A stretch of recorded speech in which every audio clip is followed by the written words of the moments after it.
যে হত্যায় টঙ্গীপাড়া রক্তাক্ত করেছে তার প্রতিবাদে সকাল 6টা থেকে সন্ধ্যা পর্যন্ত রবিবারে হরতাল পালিত হবে ঘোষণা করছি জননেত্রী শেখ হাসিনা দলীয় প্রধান মাননীয় প্রধানমন্ত্রীর পক্ষ থেকে আগামী রবিবার সকাল 6টা থেকে সন্ধ্যা 6টা পর্যন্ত এই হরতাল পালিত হবে।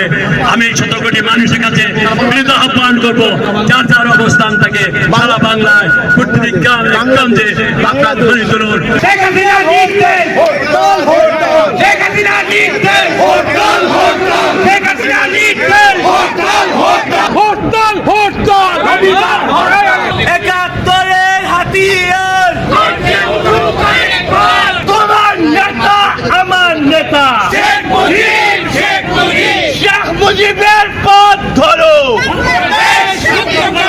পাশের লক্ষ্যে তৈয়ার করো, বাংলাদেশ মুক্তি করো। 71-এর হাতিয়ার করছে যুগ আরেকবার রক্ত কেন খুনি উলুট জবাব দে নসের গালে গালে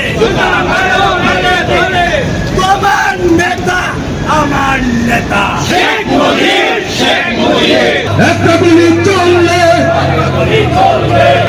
পথ ছাড়ি না, শেখ হাসিনা ভয় না। 71-এর হাতিয়ার পাল্টা গুলি চলবে,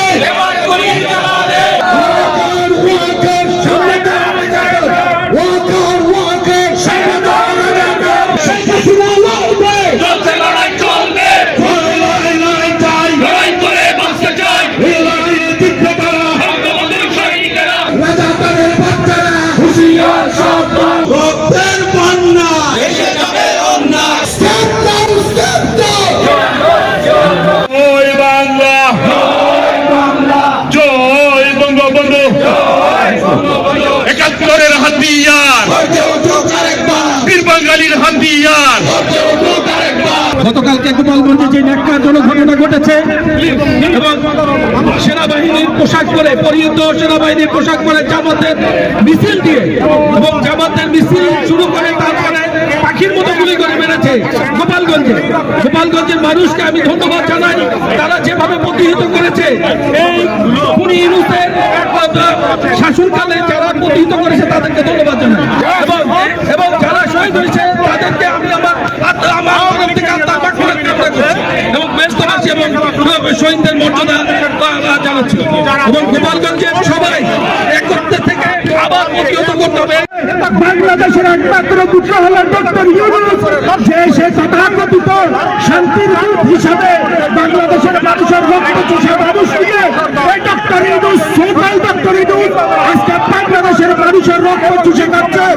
আজকে যে 16 জুলাই গোপালগঞ্জে যে ন্যাক্কারজনক ঘটনা ঘটিয়েছে ডক্টর ইউনূস, আমরা বলতে চাই, আমি গতকাল বলেছি এই গোপালগঞ্জে হবে বাংলাদেশের প্রত্যেকটা জেলা এই ডক্টর ইউনূস এবং তথাকথিত খুনিদের আর কোনো জায়গা হবে না বাংলাদেশে। বঙ্গবন্ধুর সৈনিকেরা যতদিন বেঁচে থাকবে, বঙ্গবন্ধুর একটা কর্মী যুক্তরাষ্ট্র আওয়ামী লীগ এবং সকালে আওয়ামী লীগের নেতা কর্মী একজনও যদি বেঁচে থাকে বাংলাদেশের মাটিতে এই খুনিদের বিচার হবে এবং এই ওয়াকারে আমার সেক্রেটারি বলেছে ওয়াকার তুমি যদি দেখতে না পারো তোমার পরবর্তী প্রজন্ম দেখবে। গতকালকার সেনাবাহিনী এবং পুলিশের তত্ত্বাবধানে যে ন্যাক্কারজনক ঘটনা ঘটিয়েছে সারা পৃথিবীর বুকে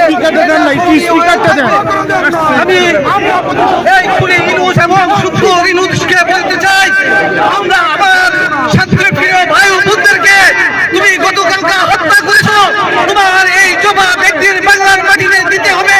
আওয়ামী লীগের নেতা কর্মী বেঁচে থাকতে তোমাদেরকে ক্ষমা করা হবে না।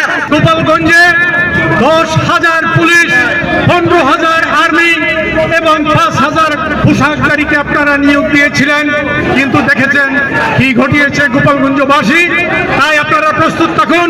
বাকি 65টি জেলায় আগামীতে কি হবে আপনারা তৈরি থাকুন। বাংলাদেশের গণহত্যা চালিয়েছে। আজকে আমরা যুক্তরাষ্ট্রের মাটি থেকে নিউ ইয়র্ক মহানগর আওয়ামী লীগের পক্ষ থেকে এক তীব্র নিন্দা জানাই।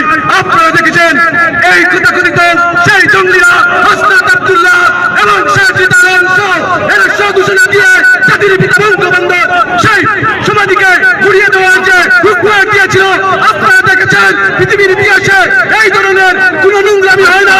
তারা সেনাবাহিনীর গাড়ির মধ্যে দিয়ে তারা নিরাপত্তার মধ্য দিয়ে আসছে। আমি এই সেনাবাহিনীদেরকে একটি কথা বলতে চাই, যে সেনাবাহিনী রাষ্ট্রের সার্বভৌমত্বকে রক্ষা করার কথা, আজকে আমাদের শ্রমিক রিক্সা চালক আমাদের ট্যাক্সের টাকা দিয়ে যেগুলো মন্ত্রী হয় সেইগুলো আমাদের তার মাটির উপর কেন গুলি চালানো হয়েছে, এর জবাব ইউনুস দিতে হবে, ওয়াকার তোমাকে দিতে হবে। আমরা যতদিন বেঁচে থাকবো তোমাদের বিরুদ্ধে লড়ে যাবো।